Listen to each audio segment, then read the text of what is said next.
Hey everyone, it's Cole from GBRS Group. I'm here to go over my last kit I ever wore while I was on active duty, the Crye NJPC, and my favorite AOR1 Desert Digi. Spent a lot of time in this. Again, another key piece of gear. Kind of completely customized it to my needs. Always evolved it based off of kind of our deployments and what I needed to carry and do. Kind of start off with the front, NJPC. Basically have the mag covers and flaps, 3 mags across. I'd always run 3 mags. If we were jumping, I basically had kind of a nav board. I'd open up the mags and slide in a nav board in there. But for the most part, just ran the 3 mags up front. Dual comms. Right now I only have one, but you can see kind of some remnants of the other one on my left side. But always ran dual comms, listen whatever kind of JTAC aircrafts things I had to do. And have a little kind of accessory pouch up here. Didn't really carry much in it, but always carried the American flag just right up front. Moving around to the left, had kind of an immediate tourniquet right here. And then another radio pouch. I really tried to slick this thing down as much as I could.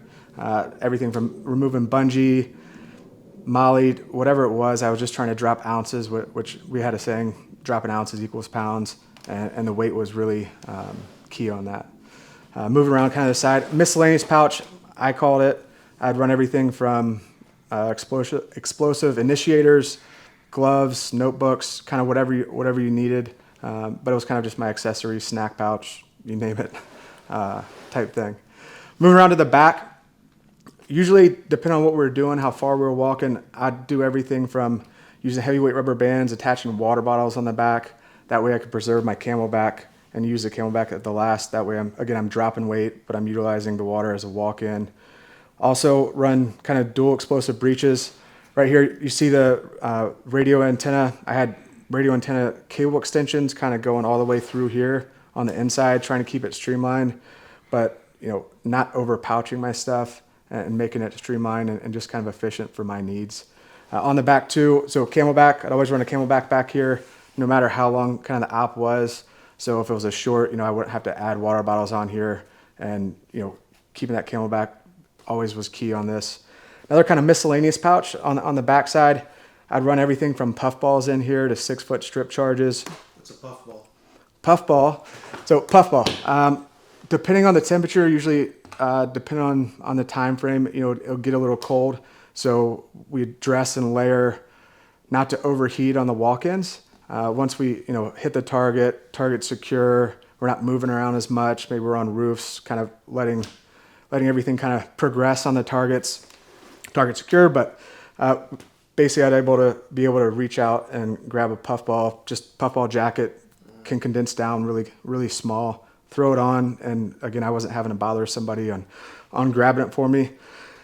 And the entire kit's pretty much set up of I can be self-sufficient. I don't have to burden somebody of hey, can I grab this? Can you grab that for me? Same with the collapsible bolt cutters. I could grab these with my left or right hand. Collapse super small, but very capable, and I could just grab them on my own, use them, and really I could stow them on my own as well. Moving back around kind of to the other side, I had the same kind of setup, explosive charges, water bottles, heavyweight rubber bands, antennas back here as well, with antenna cable extensions going kind of through the side and then into the radio. I slimmed down my med kit to the bare minimum. The medical people that we always traveled with came on us with ops. They were highly capable, so I basically slimmed it down as much as I could to kind of the bare minimum of what I needed in the most immediate kind of interaction that, quick clot, you name it, chest seal, and really try to streamline that down. The next pouch was a thermo pouch. I always, for the most part, carried a thermo pouch. It's a big call when you're doing an operation and you start throwing thermos or hand grenades or any of that kind of stuff, especially depending on what kind of mission you're on. Thermos are a more explosive, overpressure type grenade, still frag, but the overpressure and can really collapse buildings and rooms with that. So that was a major call, but always carry the capability. Just part of the team. Most people carried them, as well as grenades, again, depending on missions. vice HRs and those things. We would kind of customize what we carried for specific missions. Can you go back to your med pouch? What do you keep in there typically? Let's see. Because I honestly haven't opened this up since I basically hung it up. So we'll break that out real quick. All right. So some compressed gauze. Good for packing wounds. Obviously different wounds require different things, but in the event there's some sort of gunshot, at least this can be the initial kind of application. You stuff wounds, different things like that. And depending on the role of it, you can kind of wrap a wound or bandage with that. Quick clot. A lot of conversations about quick clot throughout the years. Quick clot was the number one thing to go to. Then they realized kind of through the wounds and what quick clot did, it was like, be careful on how you use it, but use that. Nasopharyngeal. Somebody gets shot in the face and they need help in breathing. Basically run this through their nose. I've seen it used a few different ways, but basically helps the airway and breathing. And then a chest seal. So tension pneumothorax, collapsed lung, something like that. It's something that allows you to do that with a needle in here as well. So, when people have collapsed lungs, punctured lungs, they start getting a lot of pressure, and that way, at least, depending on how quick you get the real medical guys to the scene or to where you are, you're able to kind of prevent that in the initial. So I've never opened that up before. It's been a while. So you strip it down so you can, for just the bare essentials. Bare essentials. I mean, you look at it, minus the tourniquets, I had 4 bare essentials. Right. And I was just dropping the weight that I could and still being functional with that. So it was a very educated decision on what I wanted to carry and not. Med kits back then, had the quick pull and everything kind of just fell out. So that was kind of my bare essentials and what I felt comfortable carrying within our capabilities. And the idea is just so you can have those just in time for a corpsman to show up. Yeah, it was very short term. Yeah. How can I most utilize the things and tools that I have? It's definitely not. I wasn't set up to be a complete life-saving capability, but I can at least take care of the most immediate. Anything past that and more complex, it's like that. I don't even have that education for it. So dialing that in and hopefully helping stop the immediate.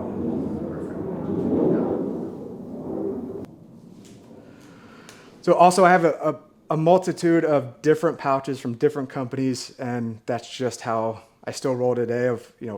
Some companies may make a really good pouch for a specific need, and vice versa. Wasn't married to one company. All of it's kind of MOLLE compatible. So I think this one was like a first spear, super simple. You look at it, but it kept the thermo tight in there. I also had some rubber bands to help secure it, so it wasn't just I put it in a pouch and was hoping it stayed in. I had some secondary ways that it was secured in. Moving over to the radio pouch again, I don't have a radio, I say secure type band, because the way I had my radios and push-to-talks rigged up, it kept it secure in there. I mean, I would jump with this setup.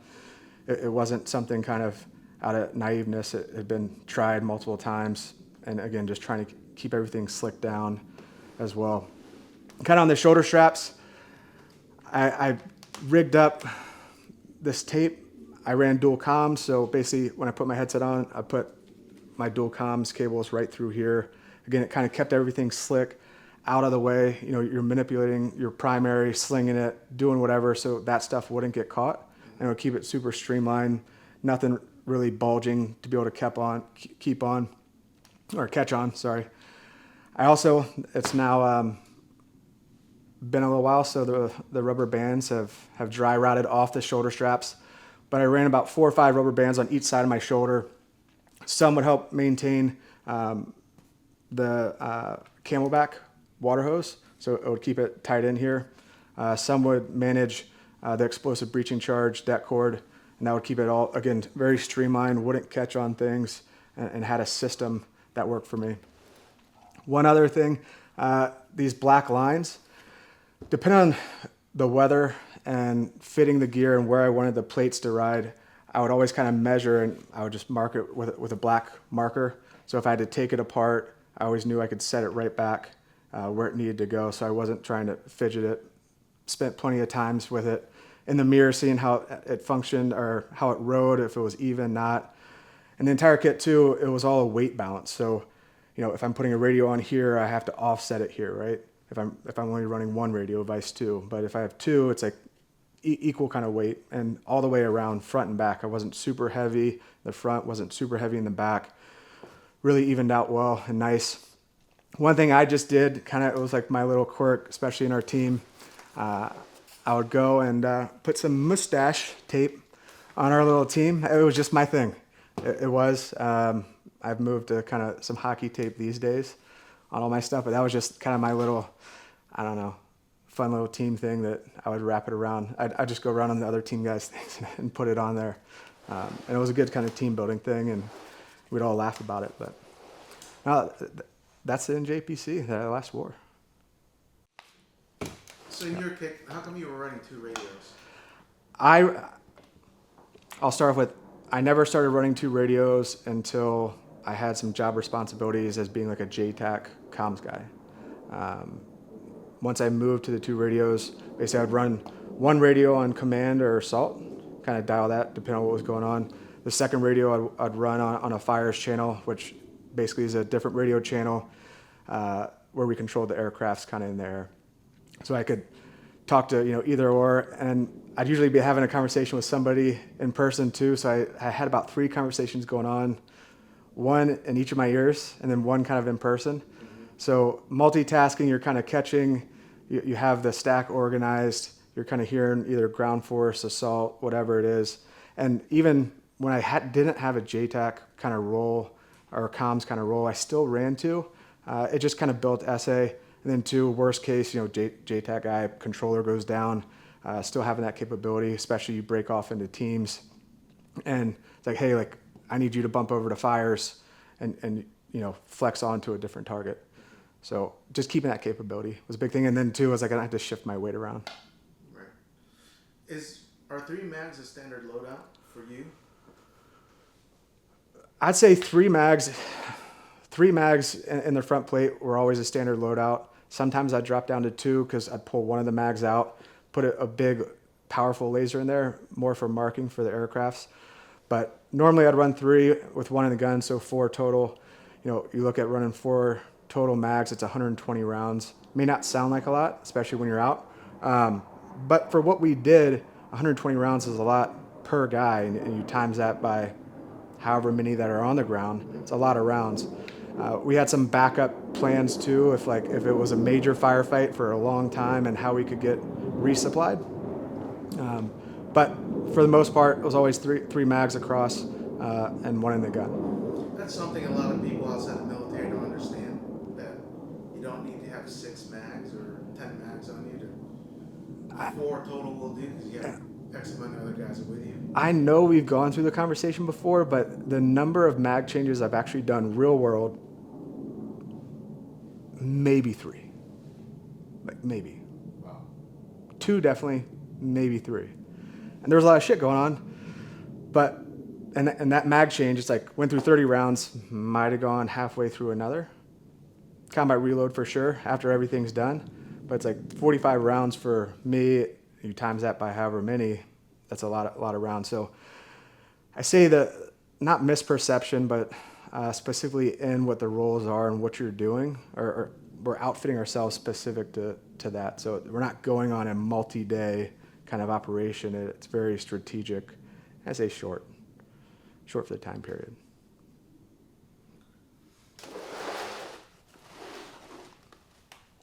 So on a typical mission, you just have a small 50 milliliter? I couldn't tell you how many milliliters it is, but it's the small Camelback one. They have small, medium, large, XL, and then some really big ones.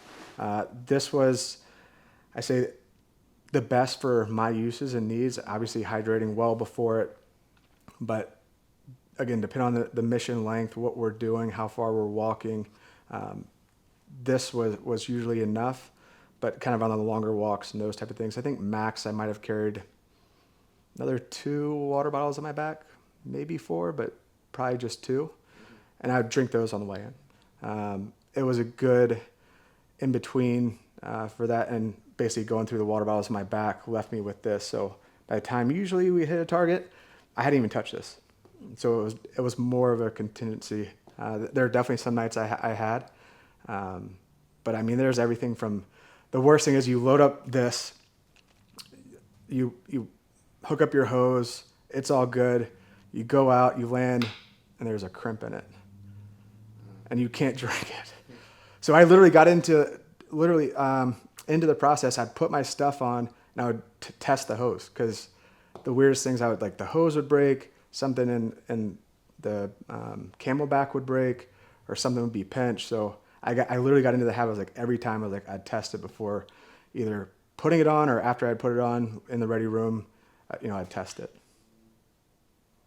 Cool. You didn't carry pistols in that. Yeah, in the beginning, we definitely did. It was more immediate, kind of on the X, maybe 100 or 200 yard walk. But as it got longer walks, as just our tactics and everything evolved, it was a lot of us dropped pistols. We did. There were ways to carry pistols, and some guys did. They for sure they did. But as kind of the war and tactics evolved, we were dropping pistols not only to drop weight, but if people's, I'll say, primaries went down, you were rolling out and getting backed up by stopping and transitioning. Right. Just a different style and tactic, and where we were, that fit it. As other ops kind of progressed, sometimes we would put a pistol on because it was more of an urgency than kind of a slow approach and type thing. Sometimes I would put on side plates, but for the most part I didn't. I'm not saying that's the A+ answer, but that's where I felt comfortable. There's been plenty of times where radios have stopped bullets. I'm not saying they stop bullets all the time, but I felt protected as possible, and it was a balance of weight and capability. Being weighed down super heavy may slow you down, and that capability, whether it's being quiet, quick, agile.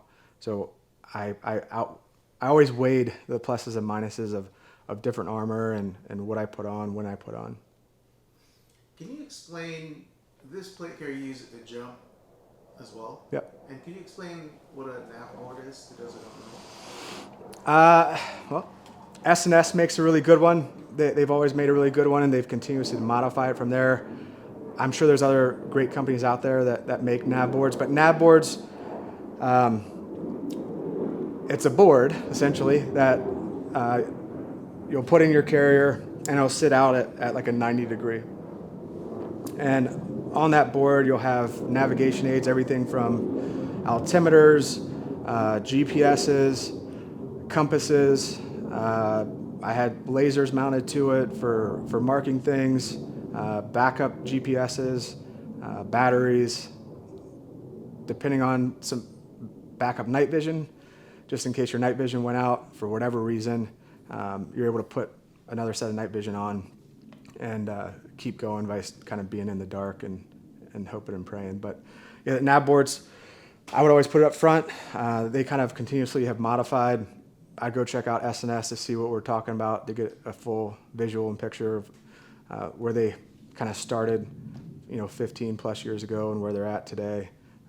But I would always keep it in the front of the mags. It gave me a little more length to be able to look down and see. I'd always kind of look under my night vision some, not really look through my night vision, but I would kind of glance at it and look back up. But it helps you navigate while you're jumping in the air.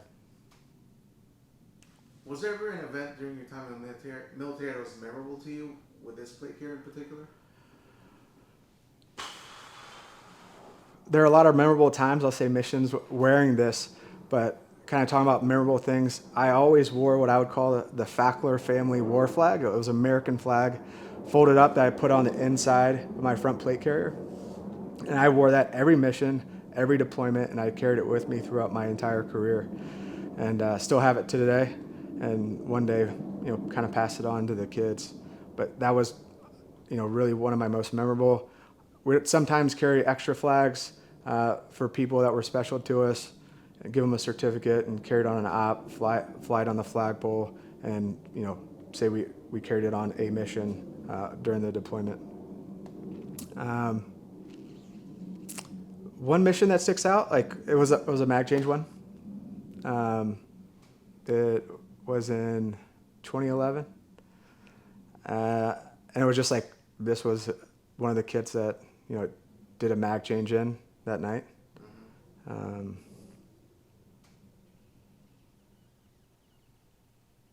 We're all on the 2011 deployment. Okay. So, yeah. Hope you guys like it. Leave comments, questions down below. Happy to go over it more in depth. Kits consistently being modified. There's a bunch of great kit out there these days, and excited to see it and help any way I can.